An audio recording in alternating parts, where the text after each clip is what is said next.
Hello friends, आपके अपने YouTube channel ज्ञान की रफ्तार में आप सभी का स्वागत है। आज हम जियोग्राफी का दूसरा प्रैक्टिस सेट करेंगे। पहला प्रैक्टिस सेट हमने कर लिया है। यदि आपको उस प्रैक्टिस सेट को देखना है तो मैंने वीडियो का डिस्क्रिप्शन में लिंक दे दिया है, आप वहां पे जाके क्लिक करके उस प्रैक्टिस सेट को देख सकते हैं। जियोग्राफी का आज हम दूसरा प्रैक्टिस सेट करेंगे। प्रत्येक प्रश्नों का विस्तार वर्णन आपको मिलेगा।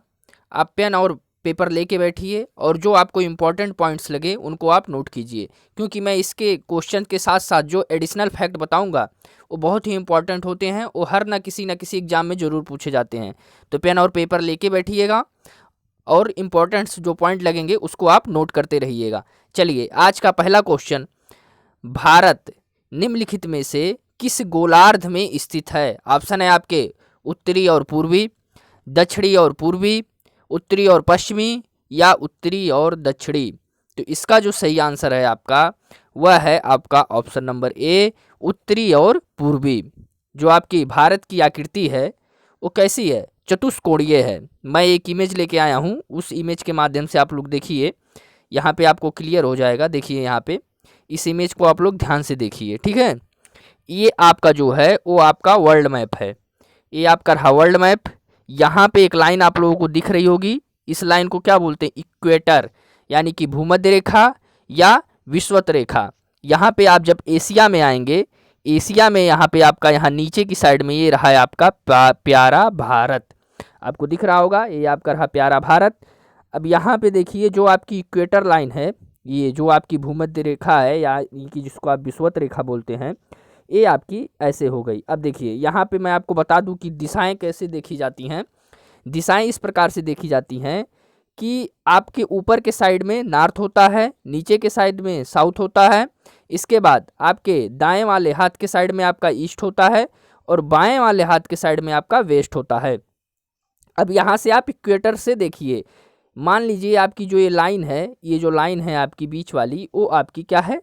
यहाँ पे मान लीजिए इस पॉइंट पे आपका इक्वेटर है।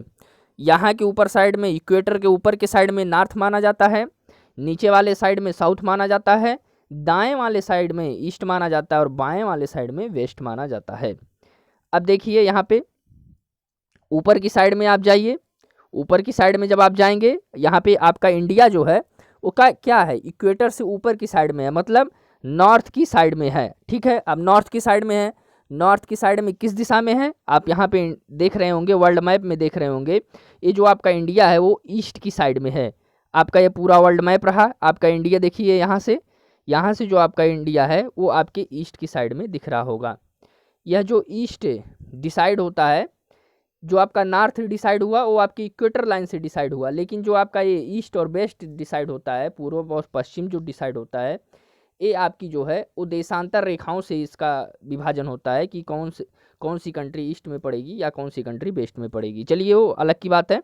अब आप यहाँ पे ध्यान दीजिए कि आपका ये जो इंडिया है ये आपके कहाँ पे स्थित हो गया? नॉर्थ और ईस्ट के साइड में स्थित हो गया, यानी कि पूर्वी और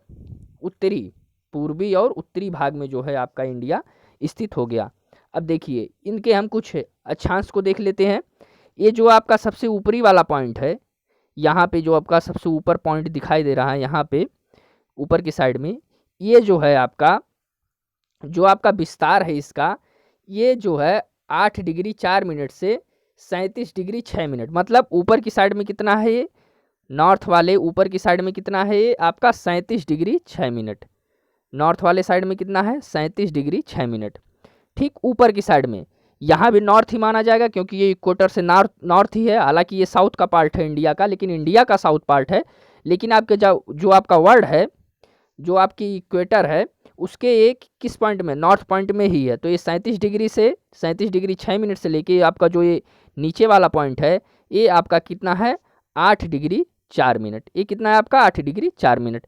फिर आपका जो ईस्ट वाला पार्ट है, ईस्ट वाला इधर वाला पार्ट है, जहाँ पे आपका अरुणाचल प्रदेश है, सबसे ईस्ट में आपका अरुणाचल प्रदेश ही पड़ता है, जो कि स्टेट है इंडिया का।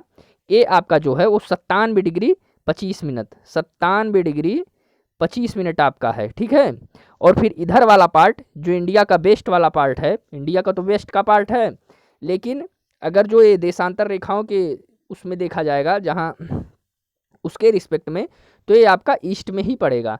तो ये कितना है, ये जो है आपका वो आपका 68 डिग्री 7 मिनट है, 68 डिग्री 7 मिनट है। तो आप कह सकते हैं कि जो आपका इंडिया है वो आपके विषुवत रेखा के उत्तर में 8 डिग्री 4 मिनट, नीचे की साइड में 8 डिग्री 4 मिनट से लेके 37 डिग्री 6 मिनट, 37 डिग्री 6 मिनट तक उत्तर अक्षांश में। तथा आपकी अगर जो देशांतर की बात की जाए तो आपकी 97 डिग्री 25 मिनट, यानी कि इधर वाला पार्ट जो था 97 डिग्री 25 मिनट से लेके 68 डिग्री 7 मिनट तक क्या है, फैला हुआ है। ठीक है, इसके बाद मैं आपको और बता दूं कि जो आपका सबसे ऊपर वाला पार्ट है, जो आपका सबसे ऊपर वाला नॉर्थ वाला सबसे पॉइंट है, ये अक्सर विभिन्न परीक्षाओं में पूछा जाता है, इसको भी आप लोग नोट कर लीजिएगा कि जो आपका सबसे ऊपर का पॉइंट है जिसे आप जो है क्या बोलते हैं, इंदिरा कोल बोलते हैं, जो कि आपका जम्मू कश्मीर में स्थित है। इंदिरा कोल जो स्थान है आपका वो सबसे आपके नॉर्थ में स्थित है। वो कहाँ पे स्थित है, जम्मू कश्मीर में। नॉर्थ में सबसे आपके कौन सा हो गया, आपका इंदिरा कोल हो गया। इसको नोट करते रहिएगा। आपका जो साउथ है, जो आपका साउथ है उसमें आपका जो सबसे साउथ में जो आपका स्थित है वो आपका स्थित है इंदिरा पॉइंट, जो कि आपका कहाँ है, अंडमान निकोबार में। अंडमान निकोबार में जो है आपका सबसे साउथ में वो आपका इंदिरा पॉइंट स्थित है। इंदिरा पॉइंट को आप एक और नाम से जानते हैं, हम किस नाम से जानते हैं, पिगमेलियन या पार्सन्स पॉइंट भी कहते हैं इसे, पिगमेलियन या पार्सन्स पॉइंट भी कहते हैं। जो आपका सबसे साउथ में स्थित है आपका इंदिरा पॉइंट, इसको पिगमेलियन पॉइंट या पार्सन्स पॉइंट भी कहते हैं। जो आपका नॉर्थ में स्थित है सबसे नॉर्थ में जो स्थित है इंडिया में आपका जम्मू कश्मीर में, उसको आप इंदिरा कोल बोलते हैं। ठीक है, इसके बाद आपका जो सबसे ईस्ट में स्थित स्थान है भारत का जो हिस्सा है, यानी कि भारत का सबसे पूर्वी छोर जो है वह कहाँ पे है, वो आपके अरुणाचल प्रदेश में स्थित है। और उस स्थान का नाम जो है आपका वो आपका किबीथू नाम है आपके उस स्थान का। उस स्थान के आपके किबीथू नाम है, मैं यहाँ लिख दे रहा हूँ किबीथू। ये आपका जो है वो सबसे ईस्ट के साइड में स्थित है। ये किबीथू है कहाँ, ये आपके अंजाव डिस्ट्रिक्ट जो है आपका अरुणाचल प्रदेश में, वहाँ पे आपका पड़ता है। अब आपका बेस्ट वाला पार्ट केवल छूट रहा है। तो आपका जो आपका बेस्ट पॉइंट है वो आपकी जो सर क्रीक रेखा है कच्छ में, उसके पास में आपका एक है गुहार मोती जो कि गुजरात में स्थित है। तो आपका जो सबसे बेस्ट वाला पार्ट हो गया वो आपका गुहार मोती हो गया। मतलब कि आपके भारत देश जो है इसका सबसे उत्तरी छोर यह है आपका इंदिरा कोल है। सबसे दक्षिणी छोर जो है ये आपका अंडमान निकोबार में स्थित है, जिसको आप इंदिरा पॉइंट के नाम से जानते हैं। इसका अलग नाम एक पिगमेलियन है, या इसको आप पार्सन्स पॉइंट के नाम से भी जानते हैं। और अगर जो ये आपका तो जो अंडमान निकोबार में स्थित है ये तो जल वाला पार्ट है, मतलब कि सबसे लास्ट में जो जल साइड है वहाँ का ये पार्ट है। अगर जो साउथ की बात की जाए और स्थल भाग की बात की जाए, साउथ में आपके स्थल भाग की बात की जाए तो आपकी एक जगह स्थित है साउथ की साइड में, जो आपके केप कॉमरिन बोलते हैं, उस जगह को केप कॉमरिन बोलते हैं, जो कि आपके कन्याकुमारी डिस्ट्रिक्ट में स्थित है, जो कि तमिलनाडु में पड़ती है। ये आपका स्थलीय भाग हो गया। नीचे की साइड में जो मैंने इंदिरा पॉइंट बताया है आपको, वो आपका सबसे आपके साउथ में जलीय वाला भाग हो गया। लेकिन अगर जो स्थलीय वाले भाग की बात की जाए साउथ की साइड में, तो आपका जो है वो आपका जो आपके तमिलनाडु में कन्याकुमारी डिस्ट्रिक्ट स्थित है, उसमें कैप कॉमरिन नामक एक स्थान है, वो आपका सबसे साउथ में स्थित है स्थलीय भाग में। तो और इसके बाद आपके अगर जो ईस्ट वाले भाग की बात की जाए, जो कि मैंने आपको बताया कि आपका किबीथू है, जो कि अंजाव डिस्ट्रिक्ट में अरुणाचल प्रदेश में पड़ता है। और आपके बेस्ट वाले सबसे बेस्ट छोर की बात की जाए तो आपका जो होगा वो आपका क्या होगा, गुहार मोती होगा, जो कि आपके सर क्रीक लाइन जो है कच्छ में, उसके पास में जो आपका गुहार मोती है वो स्थित है गुजरात राज्य में। तो ये सारी चीज़ें आप लोग नोट कर लीजिएगा, ये अक्सर विभिन्न परीक्षाओं में पूछ लिए जाते हैं। चलिए अगले क्वेश्चन पे चलते हैं।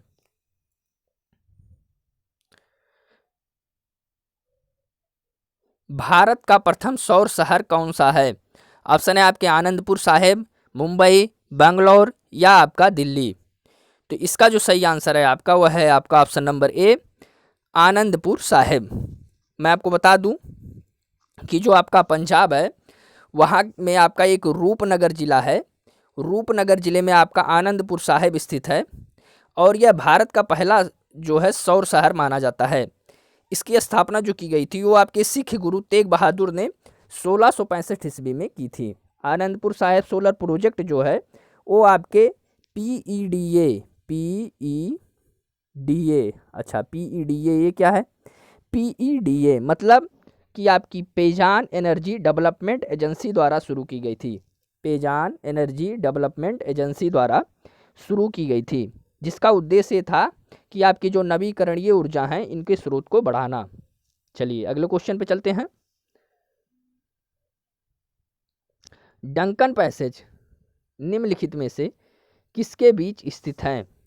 ऑप्शन है आपका दक्षिण और लिटिल अंडमान, उत्तरी और दक्षिणी अंडमान, उत्तरी और मध्य अंडमान, या अंडमान और निकोबार। तो इसका जो सही आंसर है आपका वह है आपका ऑप्शन नंबर ए, दक्षिणी और लिटिल अंडमान। डंकन पैसेज मैं इमेज लेके आया हूँ, यहाँ पे आप लोग देखिए, यहाँ देखिए आपका बीच में ये डंकन पैसेज रहा, ये आपका है डंकन पैसेज, ये आपका रहा साउथ अंडमान, ये आपका रहा लिटिल अंडमान। मतलब आपका जो डंकन पैसेज है वो आपके साउथ अंडमान और लिटिल अंडमान के बीच में स्थित है। जैसा कि इसमें आप लोग देख पा रहे हैं। मैं आपको बता दूं कि यह जो डंकन पैसेज है, ये जो आपका डंकन पैसेज है ये आपका हिंद महासागर में स्थित है और इसकी जो चौड़ाई है यहाँ से यहाँ तक की डंकन पास की जो चौड़ाई है ये आपकी कितनी है? ये आपकी जो है वो 48 किलोमीटर है। आपके डंकन पास की जो चौड़ाई है वो 48 किलोमीटर है। ये आपके ग्रेट अंडमान का एक भाग है जो आपका डंकन पैसेज है। ठीक है, चलिए अगले क्वेश्चन पे चलते हैं। निम्नलिखित में से वह पर्वत श्रेणी कौन सी है जो भारत में सबसे पुरानी है? ऑप्शन है आपका हिमाचल, विंध्याचल, अरावली या सह्याद्री। तो इसका जो सही आंसर है वह है आपका ऑप्शन नंबर सी, अरावली। जो आपकी अरावली पर्वत है वो भारत की सबसे प्राचीन पर्वतमाला है। इसका निर्माण जो हुआ था वो प्री कैम्ब्रियन काल में हुआ था। यह दक्षिण पश्चिम में अहमदाबाद से लेके उत्तर पूर्व में दिल्ली तक लगभग 800 किलोमीटर की लंबाई में फैली हुई है। इस पर्वतमाला की सबसे सर्वोच्च चोटी, जो आपकी सबसे सर्वोच्च चोटी है उसका नाम क्या है? गुरु शिखर। बहुत ही इंपॉर्टेंट है, बार बार विभिन्न परीक्षाओं में पूछा जाता है गुरु शिखर। और इसकी जो आपकी ऊंचाई है वो आपकी है 1722 मीटर। 1722 मीटर। अरावली पर्वत की सबसे ऊंची चोटी, इसका नाम गुरु शिखर है। इसकी जो ऊंचाई है वह 1722 मीटर है। याद रखिएगा और नोट भी कर लीजिएगा। अगला क्वेश्चन, रेड क्लिफ लाइन निम्नलिखित में से किसके बीच सीमा रेखा है? ऑप्शन है आपके भारत और बांग्लादेश, भारत और भूटान, भारत और चीन, या भारत और पाकिस्तान। तो इसका जो सही आंसर है वह है आपका ऑप्शन नंबर ए, भारत और पाकिस्तान। आपकी जो रेड क्लिफ रेखा है यह आपकी भारत और पाकिस्तान के मध्य जो है वो सीमा निर्धारित करती है। चलिए अगले क्वेश्चन पे चलते हैं। भारतीय पेट्रोलियम संस्थान निम्नलिखित में से कहाँ पर स्थित है? ऑप्शन है आपके देहरादून, विशाखापट्टनम, दिल्ली या चेन्नई। इसका जो सही आंसर है वह आपका ऑप्शन नंबर ए है, देहरादून। आपकी जो भारतीय पेट्रोलियम संस्थान जो है वो आपकी देहरादून में स्थित है। इसकी स्थापना जो की गई थी वो 1960 में की गई थी। यह किसका अंग माना जाता है? जो आपकी भारतीय पेट्रोलियम संस्थान है यह किसका अंग माना जाता है? यह है आपके CSIR का अंग माना जाता है। CSIR इसकी फुल फॉर्म क्या हुई? The council of scientific and industrial research. The council of scientific and industrial research, जिसकी आपकी अगर जो हिंदी की बात करें तो औद्योगिक अनुसंधान परीक्षण संस्थान, इसका फुल फॉर्म हुआ। इसकी जो स्थापना हुई थी CSIR की, जो कि भारतीय पेट्रोलियम संस्थान जो है इस CSIR का अंग है।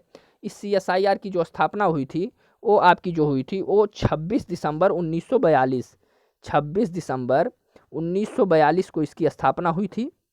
बहुत ही इंपॉर्टेंट है, इसको भी नोट कर लीजिएगा आप लोग। यह करती क्या है आखिर? तो यह देश में जो है आपके जो हाइड्रोकार्बन हैं उनकी खोज के लिए ये गतिविधियां चलाती है, ताकि आपकी जो हाइड्रोकार्बन जो है वो खोजे जा सकें और इनका यूज किया जा सके आने वाले फ्यूचर में। चलिए अगले क्वेश्चन पे चलते हैं। निम्नलिखित में से वह विदेशी देश कौन सा है जो अंडमान द्वीप समूह के सबसे निकट है? ऑप्शन है आपके श्रीलंका, म्यांमार, इंडोनेशिया या पाकिस्तान। तो इसका जो सही आंसर है आपका वह है आपका म्यांमार। जो आपका म्यांमार है जो देश है वह आपके अंडमान निकोबार द्वीप समूह के सबसे निकट है। इसके अलावा यह भारत के पूर्वोत्तर राज्यों मिजोरम, मणिपुर, नागालैंड एवं अरुणाचल प्रदेश की जो सीमा है उससे ये लगा हुआ है। मैं आपको बता दूं, मैं मैप लेके आया हूँ, उसमें आप लोग समझ जाएंगे और ज़्यादा। देखिए ये आपका हो गया आपका प्यारा भारत। यहाँ पे ध्यान दीजिए, यहाँ पे रहा आपका म्यांमार। अब देखिए म्यांमार की जो सीमा है वो आपकी जो कंट्री है, जो मैंने बताया आपका जो आपका अंडमान निकोबार है, ये आपका अंडमान निकोबार है इंडिया का। ये जो सबसे निकटतम है ये किसके निकटतम है? म्यांमार के निकटतम है। अब देखिए म्यांमार की सीमा किस किस से लग रही है? म्यांमार की सीमा आपके मिजोरम, यहाँ देखिए आपका मिजोरम राज्य है, ऊपर आप जाएंगे तो आपका मणिपुर पड़ेगा, फिर आपका नागालैंड पड़ेगा और फिर आपका लास्ट में अरुणाचल प्रदेश पड़ेगा। मतलब कि अंडमान निकोबार समूह के सबसे निकट जो आपका देश पड़ता है वो आपका म्यांमार है। इसका पुराना नाम बर्मा भी है। और इसकी जो सीमा लगती है भारत के राज्यों से, जो आप भारत के राज्य हैं उसमें आपका अरुणाचल प्रदेश, नागालैंड, मणिपुर, मिजोरम, इन राज्यों से म्यांमार की सीमा लगती है। चलिए अगला क्वेश्चन, निम्नलिखित में से वह क्षेत्र कौन सा है जिसकी सीमा अरुणाचल प्रदेश से नहीं लगती है? ऑप्शन है आपके असम, नागालैंड, भूटान, मणिपुर। तो इसका जो आपका सही आंसर है वह है आपका ऑप्शन नंबर डी। आपकी जो अरुणाचल प्रदेश है इसकी सीमा मणिपुर से नहीं लगती है। मैं आपको मैप के द्वारा समझा दे रहा हूँ, मैं मैप लेके आया हूँ, इसमें आप लोग समझ जाएंगे कि आपकी मणिपुर की सीमा जो है वो अरुणाचल प्रदेश से क्यों नहीं लगती है। ध्यान दीजिए इस मैप को, ये आपका रहा इंडिया। यहाँ पे आप देखिए, यहाँ पे जो आपका अरुणाचल प्रदेश है ये आपके ऊपर की साइड में है, ध्यान दीजिएगा। अरुणाचल प्रदेश से जो आपका नीचे है नागालैंड, यानी कि अरुणाचल प्रदेश की सीमा आपके नागालैंड से लगती है। बगल में आपका भूटान है, भूटान से भी इसकी सीमा लगती है। इसके बाद आपकी जो नीचे जो है आपकी मणिपुर, देखिए मणिपुर की सीमा जो है वो आपके नागालैंड से लगती है। आपके मणिपुर की सीमा आपके अरुणाचल प्रदेश से नहीं लग रही है। आपके मणिपुर की सीमा किससे लग रही है? यहाँ जो है आपके मिजोरम से लग रही है। इसके बाद आपके असम से लग रही है, यानी मणिपुर की सीमा जो है आपके असम से और मिजोरम से लग रही है, अरुणाचल प्रदेश से नहीं लग रही है। चलिए अगले क्वेश्चन पे चलते हैं। निम्नलिखित में से वह राज्य क्षेत्र कौन सा है जिसकी सीमा मिजोरम से लगी हुई नहीं है? ऑप्शन है आपके नागालैंड, म्यांमार, असम और त्रिपुरा। तो इसका जो आपका सही आंसर होगा कि आपके जो मिजोरम है इसकी सीमा आपके कहाँ से नहीं लगती है? नागालैंड से नहीं लगती है। मैंने बताया कि आपकी सीमा आपकी इसके त्रिपुरा, असम और म्यांमार तीनों से लगेगी। चलिए मैप के माध्यम से समझ लेते हैं कि मिजोरम की सीमा जो है वो किस किस से लगती है और नागालैंड से क्यों नहीं लगती है। यहाँ पे देख लीजिए आप लोग, ध्यान दीजिए मैप में, ये रहा है आपका जो है आपका ये रहा मिजोरम। तो मैंने बताया कि क्वेश्चन में जो आपका था मिजोरम की सीमा किससे नहीं लगती है, तो ये रहा है आपका मिजोरम की सीमा आपके किससे लग गई? मणिपुर से लग गई। मणिपुर से लगने के बाद आपके असम से लग गई। असम के बाद आपकी त्रिपुरा से देखिए यहाँ पे लग रही है। लेकिन जो आपका नागालैंड है वो आपका मणिपुर के ऊपर है और आपका जो मिजोरम है इसकी सीमा मणिपुर से लग रही है, ना कि नागालैंड से, यानी कि नागालैंड जो है वो मणिपुर के ऊपर है। तो आपकी जो मिजोरम की जो सीमा है आपकी वो नागालैंड से नहीं लग रही है। और मैं आपको बता दूं नागालैंड का नाम आ गया है तो नागालैंड के बारे में और कुछ चीज़ें आप लोग जान लीजिए जो कि अक्सर विभिन्न परीक्षाओं में पूछ लिए जाते हैं। नागालैंड की सीमा जो मिजोरम से तो नहीं लगती, ये आपको पता ही हो गया। नागालैंड की जो स्थापना हुई थी वो 1 दिसंबर 1963 ईस्वी को हुई थी। इसकी जो राजधानी है वो आपकी कोहिमा है।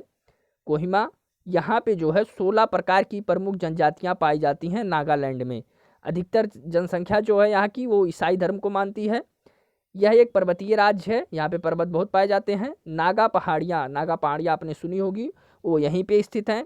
यहाँ पे एक पक्षी पाया जाता है जिसका नाम ग्रेट हॉर्नबिल है। ये ग्रेट हॉर्नबिल पक्षी किस टाइप का होता है? आपने देखा होगा कि एक पक्षी आपने देखा होगा जिसके ठोंठ जो हैं, आपके चोंच जो हैं वो बहुत अधिक लंबे बढ़े हुए होते हैं। वो काठ वगैरह को काट देते हैं, लकड़ी वगैरह के, उन्हीं को जो है ग्रेट हॉर्नबिल पक्षी बोलते हैं। यहाँ पे जो खेती की जाती है और झूमी खेती की जाती है। झूमी खेती का यहाँ प्रचलन सर्वाधिक है। झूमी खेती का ये मतलब होता है कि वनों को जलाकर वहाँ पे खेती की जाए, उसके बाद फिर जब वहाँ पे पैदावार कम होने लगे तो दूसरे जगह पे वहाँ पे शिफ्ट होके खेती लोग करने लगते हैं। चलिए अगले क्वेश्चन पे चलते हैं। लास्ट क्वेश्चन आपका, विद्युत उत्पादन के लिए नगर अपशिष्टों का प्रयोग करने वाला भारत में पहला शहर कौन सा है? ऑप्शन है आपके कोलकाता, मुंबई, दिल्ली या चेन्नई। तो इसका जो सही आंसर है आपका वह है आपका ऑप्शन नंबर डी, चेन्नई। विद्युत उत्पादन के लिए नगर अपशिष्टों का प्रयोग करने वाला आपका पहला शहर चेन्नई, जो कि तमिलनाडु की राजधानी है। यह आपके कोरोमंडल तट पर स्थित है, जो कि बंगाल की खाड़ी में, जो कि आपके बंगाल की खाड़ी में बगल में है। चेन्नई दक्षिण जो है आपका, चेन्नई जो आपका है वो आपके दक्षिण भारत का प्रमुख औद्योगिक और वाणिज्यिक केंद्र भी माना जाता है। चेन्नई को भारत का इसी वजह से, वाणिज्यिक और औद्योगिक केंद्र की वजह से, इसको भारत का डेट्रायट भी कहा जाता है। डेट्रायट भी कहा जाता है, ये नोट कर लीजिएगा। भारत का डेट्रायट किसे कहा जाता है? औद्योगिक और वाणिज्यिक केंद्र की वजह से। तो आपके चेन्नई को जो है वो आपके भारत का डेट्रायट कहा जाता है। तो उम्मीद है कि आप लोगों को आज का जो मैंने प्रैक्टिस सेट करवाया यह पसंद आया होगा। यदि पसंद आया है तो प्लीज़ चैनल को लाइक, सब्सक्राइब, शेयर कर दीजिएगा और बेल आइकन को प्रेस कर दीजिएगा ताकि आने वाले वीडियोज़ को नोटिफिकेशन आप लोगों को मिल सके। यदि आपको इसका PDF चाहिए तो आप मेरे टेलीग्राम चैनल ज्ञान की रफ्तार विद धीरज पांडे पे जुड़ सकते हैं और इस प्रैक्टिस सेट का आप PDF प्राप्त कर सकते हैं। Thank you.